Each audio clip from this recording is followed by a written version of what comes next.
Good morning. Morning. 1689 ang ating pinag-aralan, Sunday School. At ang 1689 nabuo sa ilang taon, mga kapatid?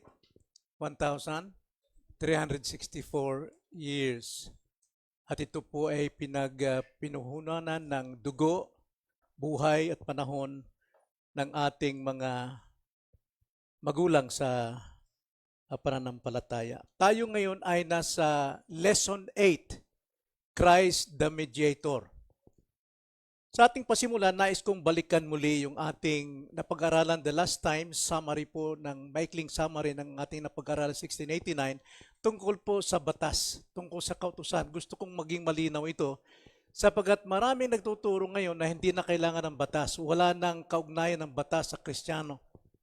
Yan po ay isang kamalian sapagat ang batas, Old Testament law and New Testament law o Christ law, ay kapwa sa Diyos at ito'y banal at matuwid at ito'y mabuti.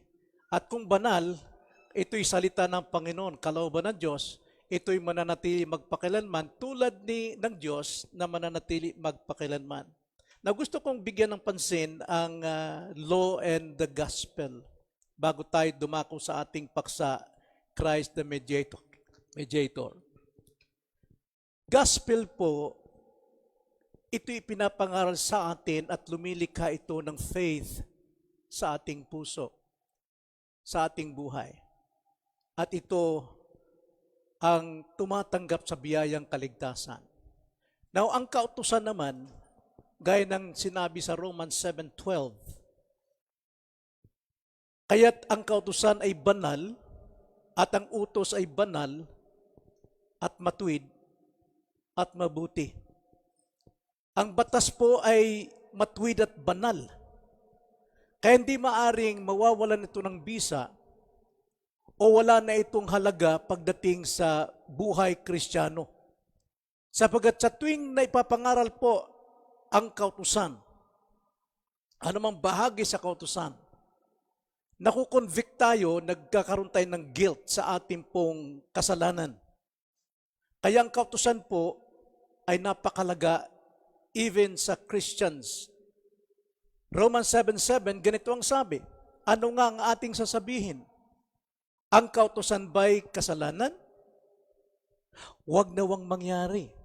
Gayon may hindi ko sana nakilala ang kasalanan kung hindi sa pamamagitan ng kautusan. Sapagat hindi ko sana nakilala ang pag-iimbot kung hindi sinabi ng kautusan, huwag kang mag-iimbot. So napakalaga ang kautusan sapagat ito'y umuudyok sa ating mga puso. Pero dahil tayo'y tinubos ni Kristo, wala na tayo sa sumpa ng kautusan. Take note, wala na tayo sa sumpa ng kautusan. Tayo'y nasa biyaya na ng Diyos. Ano po yung sumpa? Hindi na natin gagawin ang kabayaran ng kasalanan. Bawat kasalanang nagagawa natin, hindi na natin gagawin ang kabayaran tulad nung una na tinatawag na covenant of works, na dapat lahat ng kasalanan, gaano mang kaliit, may kapalit itong dapat na tungkulin upang ikaw'y mapatawad. At lalong-lalo na pagdating sa pagdanak ng dugo, there must be shedding of blood para mapatawad ang kanilang kasalanan noon. So hindi na natin ito gagawin. Yung hiningi ng kautusan. Ano ang mga kautosang ito? Alam natin, the last time, 613 laws. Napapaloob sa tatlong bahagi. The moral law, civil or judicial law, and ceremonial law. Lahat yan ay tinupad ni Kristo. Lahat itong batas ni Moises ay tinupad ni Kristo. At tayo ngayon ay nasa biyaya.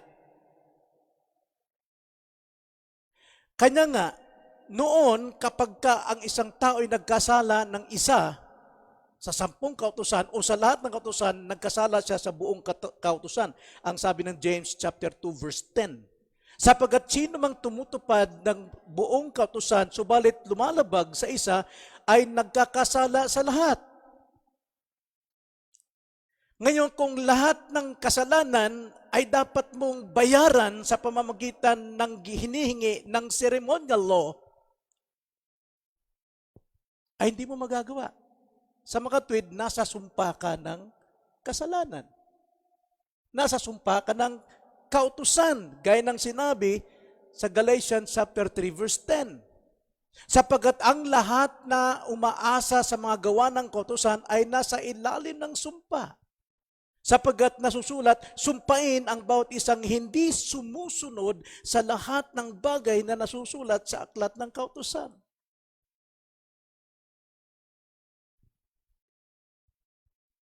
Pero lahat ng ito, lahat po ng kautusan, tinupad ni Kristo. At ang katunayan ng pagtupad ni Kristo, kinamatayan niya ito. Lahat ng hinihingi ng kautusan sa Mosaic Law o sa Old Covenant, kinamatayan lahat ni Kristo. Tinanggap niya lahat at siya'y namatay doon. At ang katunayan ay yung kanyang muling pagkabuhay. Kaya napakalaga po ang muling pagkabuhay. Because noon, kapag ka nagpatay sila ng hayop para mag-shed of blood, hindi na nabubuhay yung hayop. So therefore, temporary ang kanilang forgiveness. So they have to do it every day. At mayroon pa silang taon na dapat lahat ng kasalanan ay tinatawag na the Day of Atonement, gagawin nila. So sino makakatupad nun? Only one. And that is Jesus Christ. Why? Because God loves the world. So He sent His only begotten Son. Para yung kanyang dugo ang mashed. Hebrews chapter 9 verse 23, for without shedding of blood, there is no remission of sin. At ang dugo ni Kristo ngayon ay once and for all. Kaya lahat po tayong na kay Kristo, hindi na tayo under doon sa sumpa na tayong dapat ang magbayad ng kasalanan. Kaya ngayon pinapayag nga ang grace sa kaligtasan, hindi sa pagsisikap ng tao. Wala sa gawa ng tao. Ginawa niya ni Kristo, all we have to do is to believe in Christ. At dahil tayo po'y sumampalataya kay Kristo, tayo po ay naligtas na sa sumpa ng kasalanan. But the law, the moral law remains. Ano yung moral law? Magpakabait ka, huwag kang magsisinungaling, huwag kang lalabag sa traffic laws. Lahat ng yan, mananatili pa rin sa atin, yung ugali natin. Kaya sa Kanya tayo dapat lumapit na we are in Christ na, tayo Christian na, tayo bago na kay Kristo, pero hindi nagbabago ang kautusan. Lalo na ang moral law. Pero wala na tayo sa sumpa noon, hindi natin kailangang sundin lahat yon. Ang kailangan natin sundin ang utos ni Kristo. Tayo ngayon ay nasa kautusan ni Kristo. Now, anong kautusan ni Kristo? Matthew chapter 22 verse 37. Ang sabi, at sinabi sa kanya, ibigin mo ang Panginoong Diyos, itong utos ni Kristo. Ibigin mo ang Panginoon mong Diyos ng buong puso mo, ng buong kaluluwa mo, at ng buong pag-iisip mo.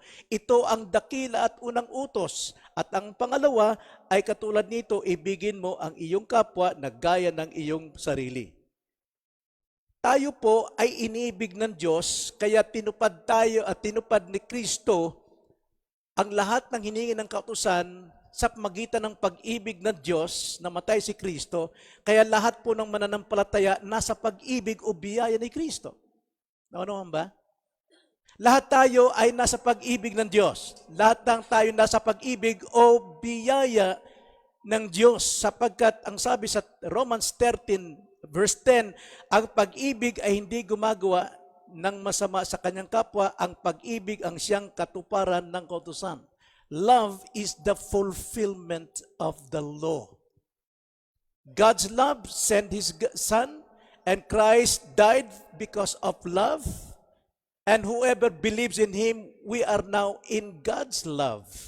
Meaning tayo po ay nasa biyaya ng Diyos. Kaya ngayon, ano po ang silbi ng kautusan sa atin? Napakalaga po sa Kristiyano. Sapagkat gaya ng sinabi ni Paul kanina sa Romans 7:7, ano nga ang ating sasabihin? Ang kautusan ba'y kasalanan? Context, ang kausapitin ni Pablo yung mga Kristiyano. Marang Kristiyanong nagwawalang bahala na o pagpapalaga sa kautusan. Marami ngayon ang di naniniwala sa kautusan. Kaya sabi ni Paul, ano nga ang ating sasabihin? Ang kautusan ba'y kasalanan? Na wala pang perfect na Christians. Mayroon pa tayong remaining sin. At ang remaining sin na yan, gumagawa ng kasalanan. Pero wala na tayo sa sumpa ng kasalanan. Kaya sabi dito, wag nawang mangyari. Gayon may hindi ko sana nakilala ang kasalanan kung hindi sa pamamagitan ng kautusan. So we need the law para i-convict tayo, para malaman natin ano yung kasalanan na gawa natin. Sapagkat hindi ko sana nakilala ang pag-iimbot kung hindi sinabi ng kautusan, wag kang mag-iimbot. So very clear mga kapatid, ng kautusan na nanatili magpakilaman tulad ng Diyos, sapagkat ang kautusan ay salita ng Diyos, utos ng Diyos, banal, matuwid, banal at mabuti. Pero yung sumpa po noong kautusan, tinubos na tayo ni Kristo. Kaya tayo ay nasa kautusan ni Kristo. Nandiyan na tayo sa kautusan ni Kristo. Tignan yung sabi sa 1 Corinthians 9:21 and Galatians chapter 6 verse 2. Sa mga nasa labas ng kautusan, ang sabi ni Pablo sa mga taga-Korinto, ako ay naging tulad sa walang kautusan.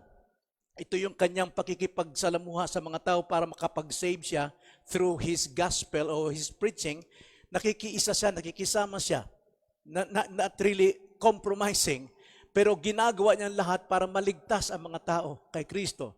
Sa mga nasa labas ng kautusan, ang sabi niya, ako ay naging tulad sa walang kautusan. Bagamat hindi ako malaya mula sa kautusan sa Diyos, kundi nasa ilalim ng kautusan ni Kristo. So therefore, the old covenant ngayon is the new covenant. Ito ay kay Kristo. Kautusan ni Kristo. Sapagkat loving God, lahat ng batas tungkol sa Diyos, nandyan. Loving our neighbor, lahat ng dapat nating gawin sa ating kapwa na huwag tayong magsinungaling sa Kanya, huwag tayong mananakit sa Kanya, lahat yan nasakop sa second law of Christ. Ang sabi nita, bagamat hindi ako malaya mula sa kautusan ng Diyos, kundi nasa ilalim ng kautusan ni Kristo upang mahikayat ko ang mga nasa labas ng kautusan. Galatians 6:2, dalhin ninyo ang mga pasanin ng isa't isa at sa gayon ay matutupad ninyo ang kautusan ni Kristo. Kautusan ni Kristo is loving our neighbor. John 16:34-35, isang bagong utos ang binibigay ko sa inyo, mag-ibigan kayo sa isa't isa tulad ng pag-ibig ko sa inyo.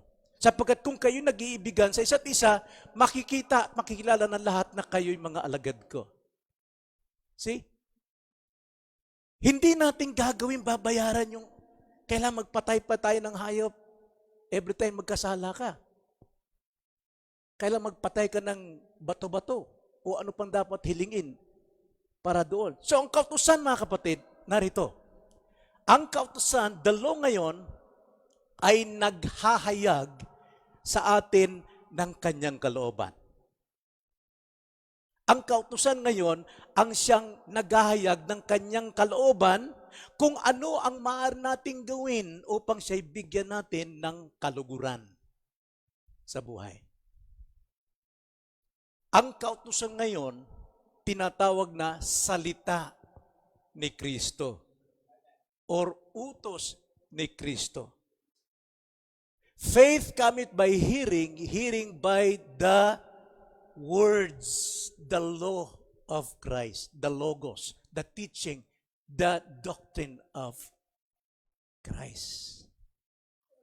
Kaya si Kristo po, mga kapatid, ay napakalaga sa atin.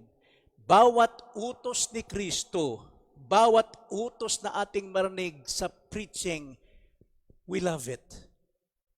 Nakukonvict tayo, nasasaktan tayo, pero mayroon tayong paghangarin, mayroon tayong pag-ibig na sundin ito. Paano natin masusunod? Go to Christ. Anong sabi ni Christ sa mga utos? 1 John 1:9, confess your sins unto Him, for He is just and holy, and forgive your sins. Hindi na natin gagawin kung ano hiningi ng batas. Ligtas na tayo ron sa sumpa na yan. Kundi ang gagawin natin sa biyaya, lumapit kay Kristo and confess our sins unto Him. Kaya nga, ang Kristiyano po, hindi kinakailang batas, kundi minamahal ito. Romans 7:22-23. Ganito sabi, sapagat ako'y nagagalak sa kautusan ng Diyos. Itong sabi ni Paul. Context, si Paul ay isa ng apostle, isang Kristiyano. At ang sabi niya, sapagat ako'y nagagalak sa kautusan ng Diyos, sa kaibuturan ng aking pagkatao. See? The will of God. Talagang minamahal ni Kristo, ni Paul. Subalit nakikita ko ang mga kakaibang kautusan sa aking mga bahagi na nakikipagbaka laban sa kautusan ng aking pag-iisip. At ako'y binibihag sa ilalim ng kautusan ng kasalanan. Mayroon pa tayong remaining sin na nasa bahagi ng aking katawan. Kanya nga, sa tuwing narinig natin ang law ni Christ, nasasaktan tayo sapagkat mayroon pa tayong remaining sin. So kung wala ang kautusan, paano natin malilinis ang ating sarili kung wala pong nagsasabi, naghahayag ng ating kasalanan? Dalaw lamang ang naghahayag nito. Kaya kung gusto nyo, basahin nyo po ang libro ni Pink, The Law and the Gospel. Si Arthur Pink, napakaganda yung kanyang aklat na ito. So therefore, tama lamang na ating pag-aralan ngayon ang Lesson 8 that Christ is the mediator. Siya ang tagapamagitan. Now sa Roman Catholic, pinairal nilang tinatawag na mediatrix. Roman Catholic Mariology.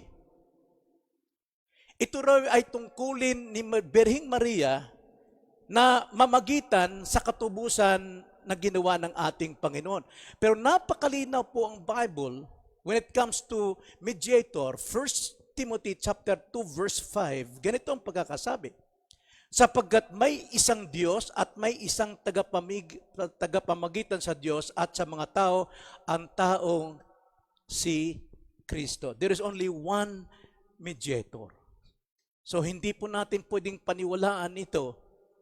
Kaya ito po'y kinontra ng Augsburg's Council, yung doktrina ng Roman Catholic, sapagkat ito ay lumalabag sa salita ng Panginoon, lalo na pagdating sa mediatorship. There is only one mediator, and that is Jesus Christ. So ano ibig sabihin ng tagapamagitan? Gaano ito kahalaga sa atin ngayon as Christian? Hindi ito maaaring hindi mahalaga kung hindi ito sinama sa 1689. Now, tingnan natin ang tagapamagitan o ang doktrinang ito. Tingnan natin si Kristo sa kanyang pagkakatalaga na tagapamagitan. 1689, babasahin ko ang Lesson 8, Paragraph 1. Ganito ang sabi. Ayon sa kasunduan ng Ama at Anak, noong walang hanggang pasimula, ay ikinalugod ng Diyos na piliin at italaga ang Panginoong Hesus, ang kanyang bugtong na anak, na maging tagapamagitan sa Diyos at sa tao, na siyang propeta, na siyang saserdote, at siyang hari, puno at tagapagligtas ng kanyang iglesia. Siya rin ang tagapagmana ng lahat ng bagay at hukom ng sanlibutan. Ibinigay ng Ama kay Kristo mula sa walang hanggang pasimula ang mga hinirang upang maging mga anak ng Diyos. Si Kristo naman, sa takdang panahon, ay tumubos, tumawag, umaring ganap, nagpabanal at lumuwalhati sa kanila. Now, tignan natin dito, yung author po ng pagkakatalaga ng pamamagitan ni Kristo. Walang iba kundi ang Diyos lamang. Ang Diyos lamang. Malinaw po yan sa ating 1689. Kailan? Kailan nangyari ito? Pagtatalaga? Before the foundation of the world, from eternity past. Sa walang hanggan. Batay sa kanyang walang hanggang layunin. Batay sa walang hanggang layunin ng Diyos. Ano ang layunin ng Diyos? Bakit si Kristo ay tinalaga na tagapamagitan? Ang layunin ay yung pong tinatawag na tipan ng katubusan. The covenant of redemption. John 3:16. For God so loved the world that He gave His only begotten Son. Yun yung tipan ng Diyos, ipangako ng Diyos. Pinangako niya ito doon pa lamang kay Abraham. Sa Genesis chapter 15, sumumpa ang Diyos doon sa pamamagitan ng kanyang pagdaan sa pinaghating hayop nang sabi niya, kung hindi ko tutuparin ang bagong tipan ng biyaya ng kaligtasan, ay matutulad ako sa mga hayop na ito na pinaghati-hati. John 3:16. Then 1 Peter chapter 1 verse 19 to 20, kundi mahalagang dugo ni Kristo gaya ng sa korderong walang kapintasan at walang dungis. Siya itinalaga na ng una bago itatag ang sanlibutan, ngunit inihayag sa mga huling panahon dahil sa inyo. Ito po ay itinatag from eternity past by His eternal purpose. So saan nababatay ang pagkakatalaga ng Panginoon sa kanyang pagtagapamagitan? Tatlo po, kaya hindi pwedeng si Maria . Mali po yun . Kasi si Maria, siya po'y tao lamang. Ginamit lamang ang instrumento para ipanganak si Kristo. But Jesus Christ is God, eternal God.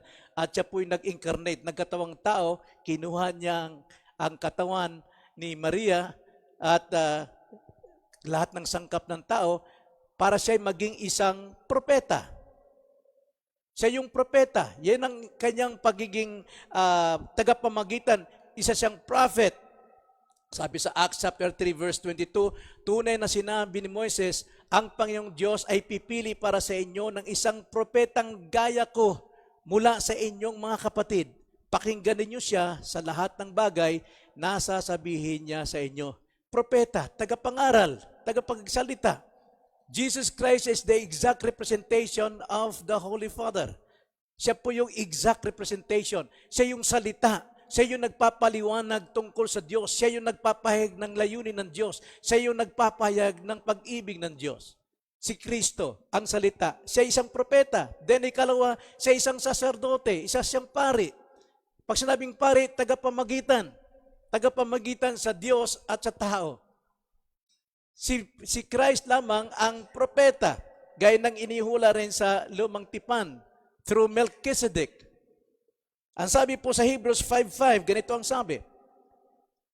Maging si Kristo man ay hindi lumulawalhati sa kanyang sarili upang maging pinakapunong pari, kundi tinalaga na nagsabi sa kanya, ikaw ay aking anak, ako ngayon ay naging ama mo. Gaya rin naman ng sinasabi niya sa ibang dako, ikaw ay pari magpakailanman ayon sa pagkapari ni Melchizedek. Sapagkat si Melchizedek wala siyang beginning at wala rin siyang end. Nung magpakita si Melchizedek sa panahon ni Abraham, hindi malaman kung saan siya nagmula at kung saan siya pupunta. Isa siyang saserdote. Kaya doon nakalinya ang pagkasaserdote ni Christ. Eternal siya. No beginning, no end. Hebrews 7:21-23, ngunit ang isang ito ay naging pari na may panunumpa. Nanumpa ang Panginoon at hindi siya magbabago ng mga isip. Ikaw ay pari magpakailanman. Sa gayon, si Jesus ay naging tagapanagot ng isang higit na mabuting tipan. Marami sa bilang ang dating mga pari sapagkat sila ay hinadlangan ng kamatayan upang makapagpatuloy sa panungkulan. Ibig sabihin, napakaraming pari. Dumami sila, bakit po? Namamatay. But si Christ, isa lang, sapagkat He lives forever. Siya ay nag-iisang tagapamagitan sa kapwa, sa tao at sa Diyos. At siya po ay hari. Yan ang kanyang pagiging pagkakatalaga, isang hari. Psalms 2 verse 6, gayon may iniligay ko ang aking hari sa Zion. sa aking banal na burol, Jerusalem, yung temple, Zion. Luke 1:32, siya'y magiging dakila at tatawaging anak ng katastasan at ibibigay sa kanya ng Panginoong Diyos ang trono ng kanyang amang si David. Siya'y maghahari sa sambahin ni Jacob magpakailanman at hindi magwawakas ang kanyang kaharian. Yan po ang hari. Hindi maaring ito ay taglay ni Maria. Kaya nga, may isa lamang tagapamagitan. At itinalaga si Jesus Christ. At ang nagtalaga nito ay ang Diyos, Ama, sa Kanya. So ang purpose po ng mission, ng pagiging tagapamagitan, iligtas ang Kanyang mga tao. Iligtas ang mga tao ng Diyos. Iligtas ni Kristo upang maging tao ng Diyos. Amen. So yun ang purpose, yun ang mission. Mga taong ibinigay ng Diyos from eternity past. Kaya ang kaligtasan natin hindi nababatay sa ating pagkamabuting tao, pagkareliyoso, sapagkat wala pa tayo, pinili na ng Diyos. At sa takdang panahon, kinamatayan ni Kristo. Kaya walang pinili ang Diyos na mapapahamak. Lahat po'y maliligtas sapagkat tinubos na ni Kristo.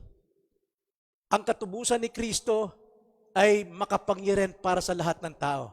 But, effective lamang sa mga pinili ng Diyos from eternity past.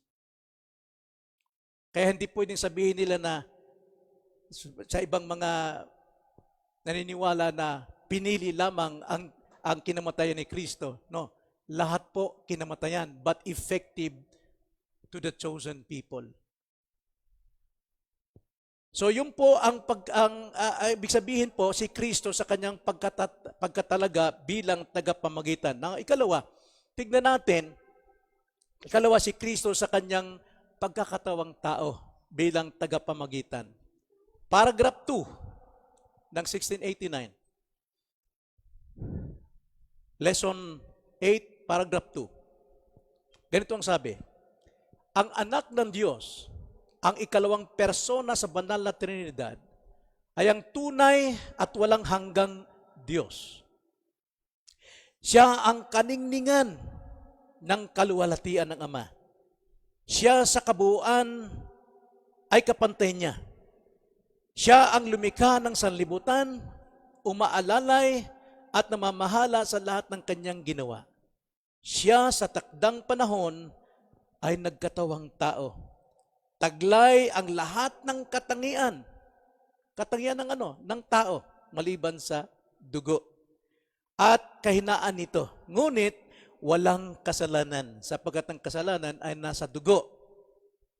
Siya ay pinaglihi sa pamamagitan ng banal na espiritu sa bahay bata ng Birheng Maria.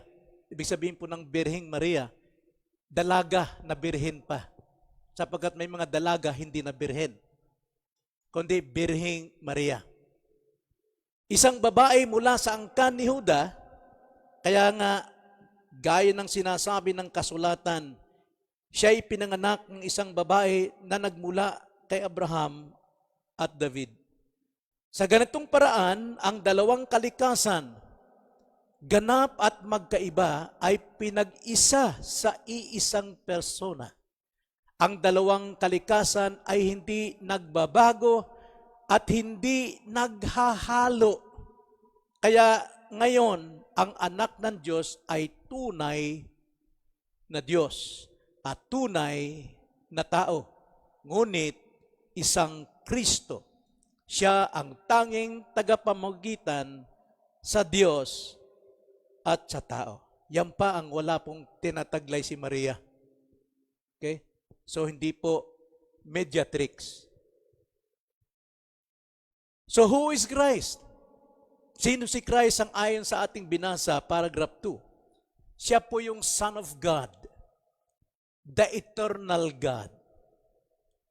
Ang sabi nga sa Hebrews 1:10, at ikaw, Panginoon, ang sabi ng Diyos kay Jesucristo. At ikaw, Panginoon, nang pasimulay inilagay mo ang saligan ng lupa at ang mga langit ay mga gawa ng iyong mga kamay. He is eternal God. Kailan siya umiral na maging tao? In the fullness of time. Sa takdang panahon, itinakda ng Diyos. Before, wala siyang katawan. Wala siyang katawan. Hanggang sa siya ay magkatawang tao sa sinapupunan ni Maria. Kaya nga ang kanyang pagkakatawang tao ay sa takdang panahon ng Diyos, hindi sa tao. Galatians 4:4 ganito, subalit nang dumating ang ganap na kapanahunan, sinugo ng Diyos ang kanyang anak na ipinanganak ng isang babae. Ipinanganak sa ilalim ng kautusan. See? Sa kanyang pagkakatawang tao pa lamang, tinupad niya na ang kautusan. At maging sa katapusan, dulo, period ng kautusan, tinupad ni Kristo at pinatunayan ito nung kanyang muling pagkabuhay. Siya'y muling nabuhay. So ang kabuuan po ng kanyang pagkakatawang tao, mga kapatid, kinuha niya ang kalikasan mismo ng tao. Gaya ng ating binasa sa paragraph 2, section 13. Lahat po ng nasa tao,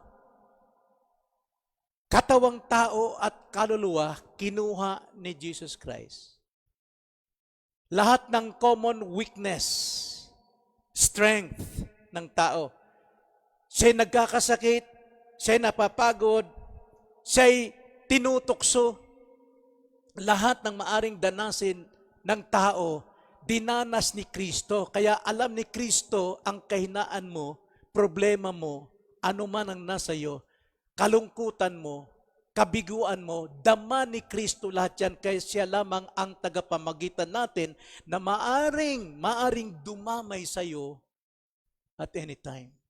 Siya lang ang makakaunawa sa iyo sapagkat taglay niya lahat ng kahinaan, damdamin ng isang tao.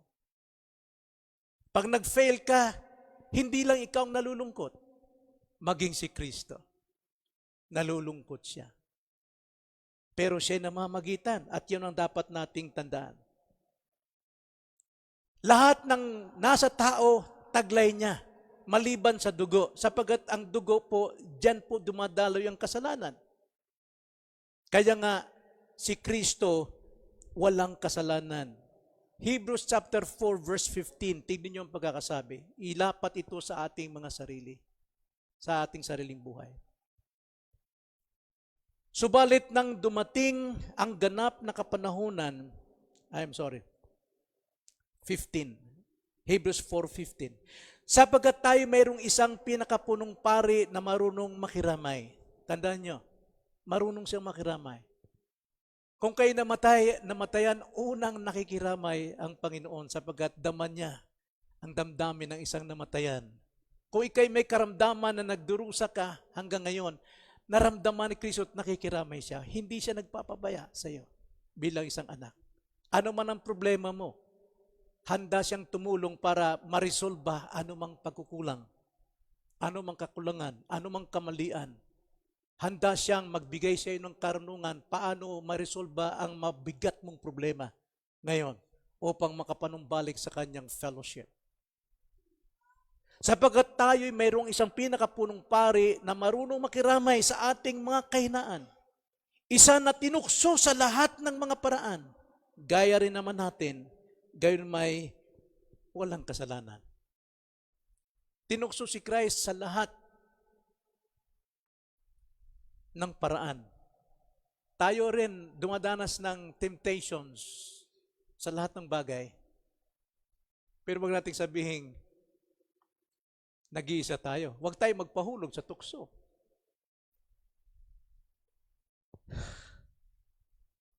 So tingnan natin ang pagkakaparaan ng pagkakatawang tao ni Christ. Ang sabi sa ating 1689, siya po ay binuntis ng isang birhen. Pag sinabing virgin, hindi lamang basta alma o dalaga, kundi siya po ay virgin. Hindi pa nakakilala ng lalaki. 16 years old. Babaeng ito. Kaya siya po ay pure. Anong aral dyan sa mga kababaihan? Sacred po ang purity. Manatili kayong pure sa inyong sarili.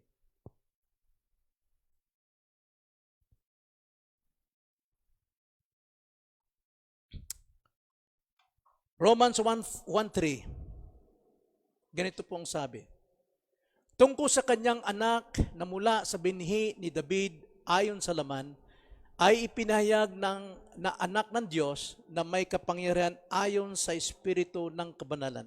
See, yung po yung pagkakatawang tao ni Christ sa sinapupunan ng isang birhen, ito po ay punong-puno po, puspos ng kapangyarihan ng banal na espiritu.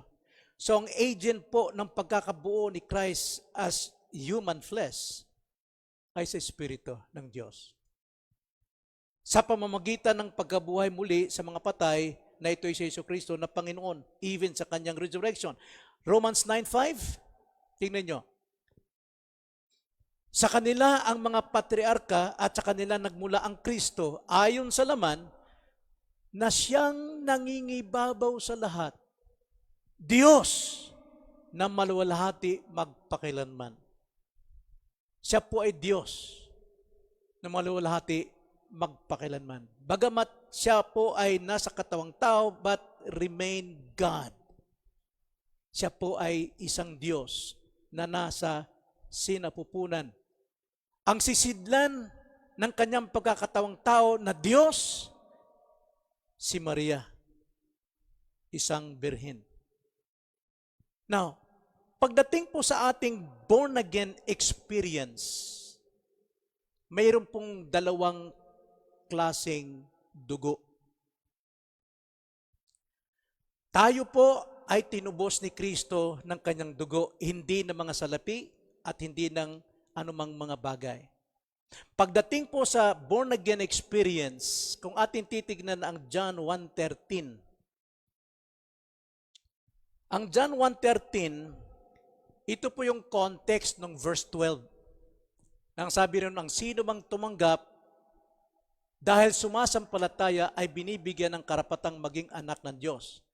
Bakit sila nakatanggap o tumanggap kay Kristo? Sapagkat sila ay sumampalataya. Bakit sila sumampalataya? Ito po yung verse 13, ang context. Ang sabi sa verse 13, ipinanganak hindi sa dugo, sa kalooban ng laman, o sa kalooban ng tao, kundi ng Diyos, dahil siya ay ipinanganak ng Diyos. Kaya siya tumanggap at sumampalataya kay Jesus dahil siya ay pinanganak. Pero tingnan natin dito. Ang isang tao, isang masakasalanan na born again, ganito ang pagkakasabi ni John. Sila ay pinanganak hindi sa dugo. Ito po yung dugo rito mga kapatid. Alam naman natin, haima means blood. Pero ito po ay plural. Kaya haimaton sa Greek word. Plural. At ang tense nito, ang case nito ay nasa genitive. Now, ayoko nang paliwanag ito mga kapatid, pero gusto kong tukuyin sa inyo, yung blood po rito ay composed po ng dalawang blood, mother and father. Kaya ang tawag dyan, bloodlines. Na ipinanganak hindi sa dugo ng magulang ang ibig sabihin. Bloodlines po yan. Na kalooban ng laman. Sa makatwid, ang isang taong pinanganak sa laman, sila po ay nag-aari, ang bata ay nag-aari ng dugo ng nanay at tatay. But when it comes to born again sa Diyos, ganito ang sabi, kundi ng Diyos. Narito po, ang kapanganakan natin hindi sa dugo ng tatay at nanay, kundi sa Diyos. Now, explain natin ang sa Diyos sa Revelation 1:5. Revelation 1:5. At mula kay Jesu-Kristo na siyang saksing tapat, ang panganay mula sa mga patay at ang pinuno ng mga hari sa lupa, doon sa umiibig sa atin at sa nagpalaya sa atin mula sa ating mga kasalanan sa pamamagitan ng kanyang dugo. Pag sinabing kanyang dugo, ito po ay dative, tumutukoy po indirect object sa dugo, at ang dugo dyan ay haimati, ibig sabihin singular. Doon po sa John 1:13, plural. Yung kapanganakan po ng tao, kumpusong dugo ng nanay at ng tatay. But, yung pagkakaligtas sa atin ng Panginoon, according to His blood, singular. Dugo ni Kristo ang siyang bumuhay sa atin, sa ating pagkakatawang tao. So tayo ay born again, hindi sa dalawang dugo, kundi sa isang dugo lamang. His blood, God's blood. May dugo ba ang Diyos? Yan ang hindi ko ma-resolve. Kung paano natin isosolve yan. Sapagat Acts chapter 20, verse 28, ay malinaw na mayroong dugo ang Diyos. So wag na natin ungkatin.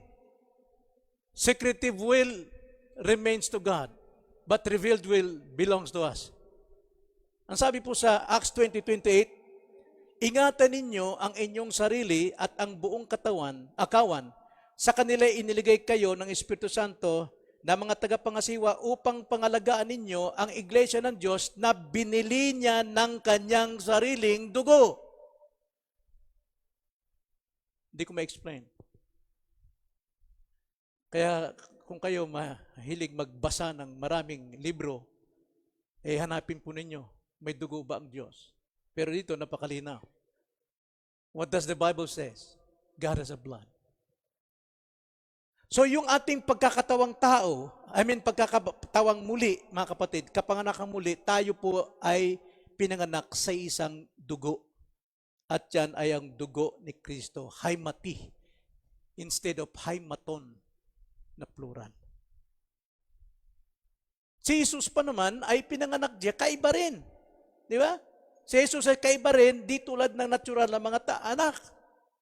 Pero kinuha ni Kristo ang katawan at kaluluwa ni Maria. Not the blood of Mary, sapagkat mayroon po itong kasalanan. So, resulta ng incarnation, dalawang kalikasan. Dalawang kalikasan sa isang persona. At ang sabi sa ating binasa sa 1689, hindi ito naghahalo at hindi rin ito nagkakahiwalay. That's mystery. Kaya God or Jesus Christ remains God and remains man. Hindi ko pwedeng sabihin Jesus Christ is 100% God, sapagkat kung 100%, pwede mabawasan, pwedeng dagdagan. Kaya masabi ko lang, Jesus Christ is God, Jesus Christ is man, na hindi pwedeng maghalo, hindi pwedeng maghiwalay. Pagdating natin sa langit, doon ikukwento ng Panginoon para nangyari yon. But, kung anong sinasabi ng banal na kasulatan, paniwalaan natin. Yan po. So, resulta ng incarnation, dalawang kalikasang hindi magkahiwalay sa isa't isa sa isang persona. Walang pagbabago, hindi naghahalo, God-man, at tanging tagapamagitan sa Diyos at tao. Kaya nga, si Kristo lamang ang mediator sapagkat siya'y Diyos. Kausapin ng Diyos. Pwede niyang kausapin ng Diyos para sa mga tao. At siya rin ay tao na kanyang kausapin, i-rebuke, ituwid para sa Diyos. Hindi pwedeng si Maria. So marami pong debates dito mga kapatid, pero hindi ko na po tatalakayin. Hayaan natin si Daniel, God's willing, na magturo tungkol dito. Tungkol sa mga iba't ibang mga mga fake o mga false doctrines like Arianism, Sabellianism, Docetism, Apollinarism, Nestorianism, Eutychianism, o Monophysite, o Monothelite. Mga kapatid, 6 years kong pinag-aaralan ito sa RBIPT. at aking sinamarize, pero wala na akong time para explain ang lahat ng ito, na pinabubulaanan ang tinatawag na prototype.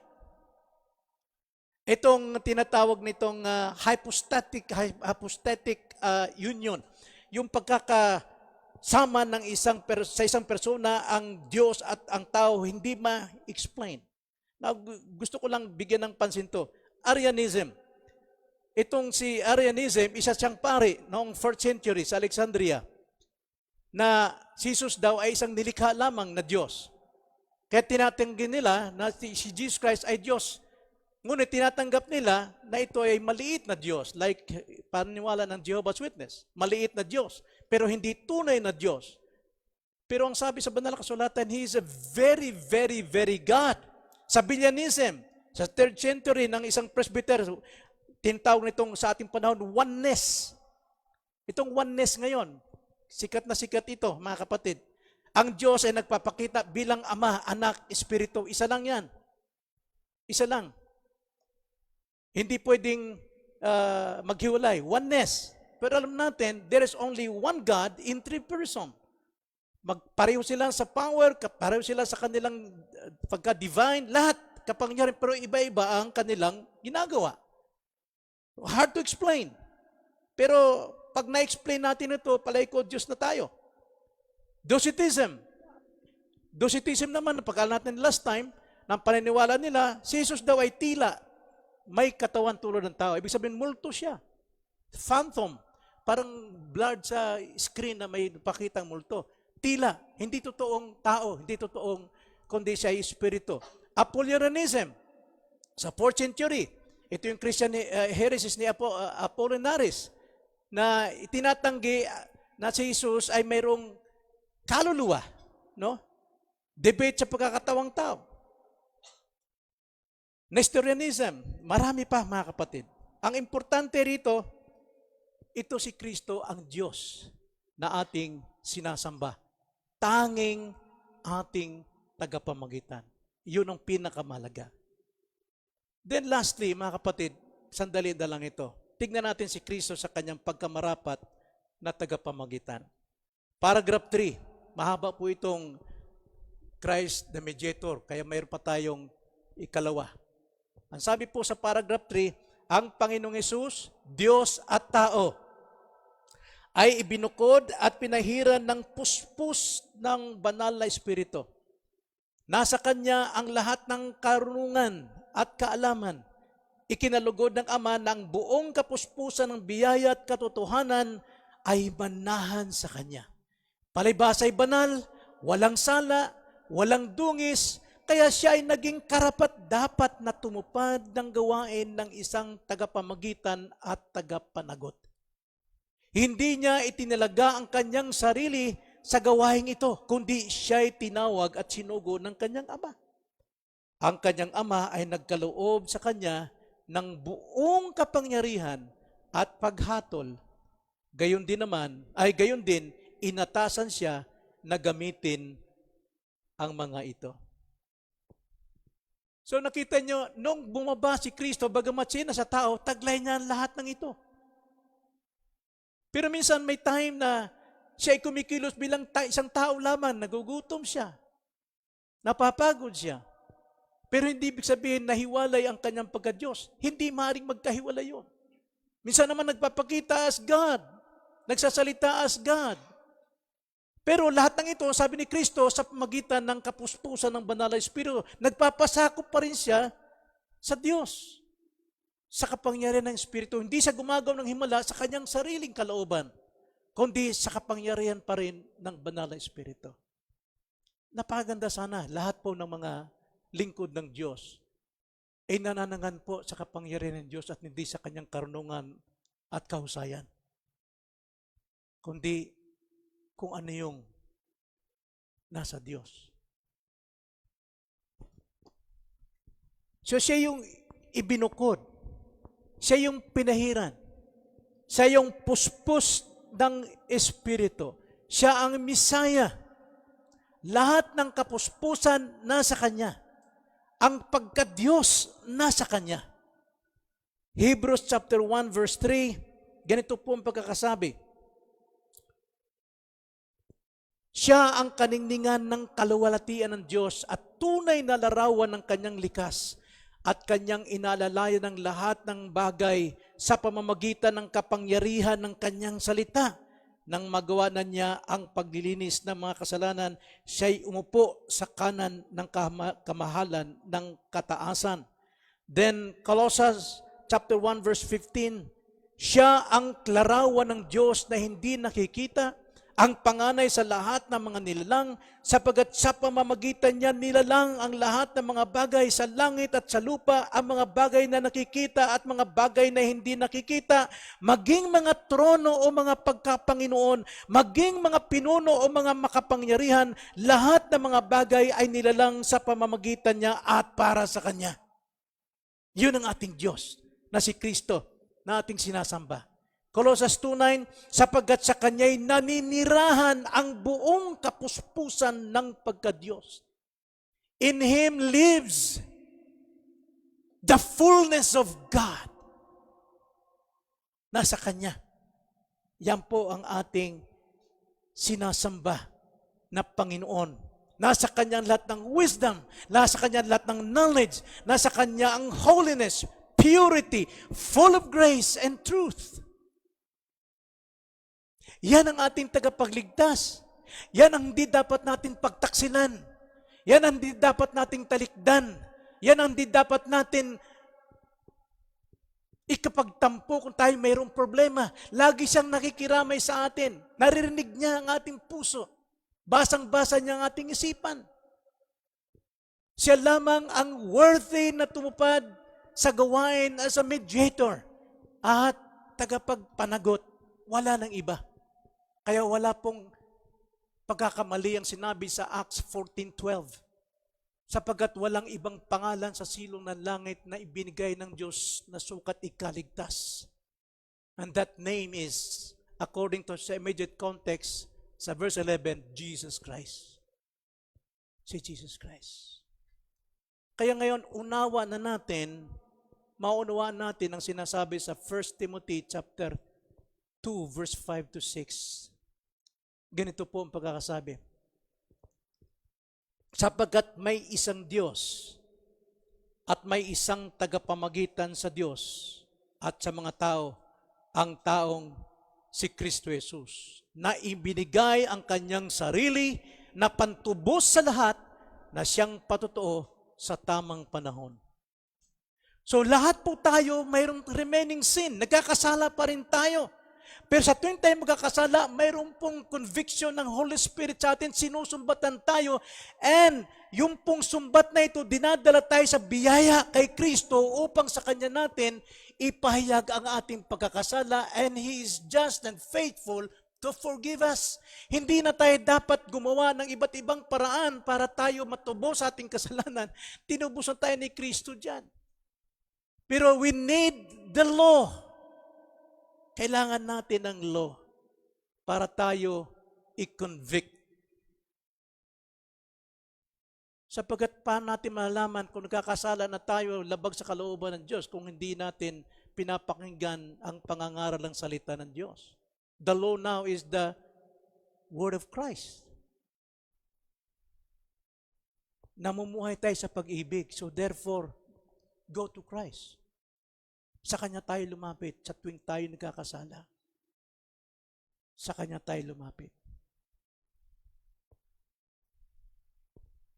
Now, bakit wala kay Maria ang pagiging mediator? Wala sa Kanya ang pagkapari. Wala sa Kanya ang pagkapropeta. Wala sa Kanya ang pagiging hari. At the same time, hindi siya Diyos at tao.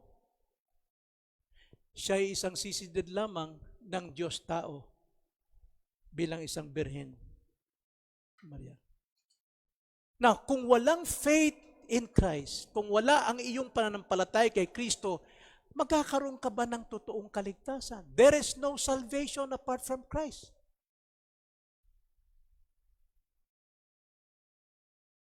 At paano ka sasampalataya kay Kristo kung hindi mo pinapakinggan ang Kanyang salita? Malalaman mo how sinful you are. Malalaman mo na kailangan mo si Kristo. At dahil sa iyong napakinggang katotohanan, you believe in Christ and commit yourself to Christ. Kailangan natin ng law, kailangan natin ng salita upang tayo po'y dalhin kay Kristo.